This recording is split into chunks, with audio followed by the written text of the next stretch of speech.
সরবরাহ সংকটের অজুহাতে রাজধানীর প্রায় সব বাজারে ডিমের দাম বাড়তি। ডজনে দাম রাখা হচ্ছে ১৭০ টাকা, যা গত সপ্তাহের তুলনায় ৫ থেকে ১০ টাকা বেশি। ডিমের পাশাপাশি ব্রয়লার মুরগির দামও বাড়তি। প্রতি কেজিতে ২০ টাকা বেড়ে বিক্রি হচ্ছে ২০০ থেকে ২১০ টাকায়। আর সোনালী মুরগির কেজি রাখা হচ্ছে ২৭০ টাকা। বাজারে সব ধরনের সবজির দামও ব্যাপক চড়া বলছেন ক্রেতারা। বেশিরভাগ সবজির দাম চাওয়া হচ্ছে কেজি প্রতি ৬০ থেকে ১০০ টাকা। এছাড়া কাঁচামরিচের দামও বেড়েছে, প্রতি কেজি বিক্রি হচ্ছে ৩২০ টাকায়।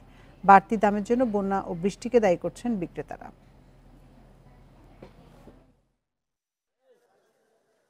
দেখাশোনা করতেছে, এরা যদি ম্যানেজ করতে না পারে তাহলে আমরা জনগণ কি করতে পারি। বৃষ্টির কারণে দাম একটু বাড়তি, কারণ বৃষ্টির কারণে অনেক সবজি নষ্ট হয়ে গেছে, কারণে তার কারণে একটু দাম বেশি।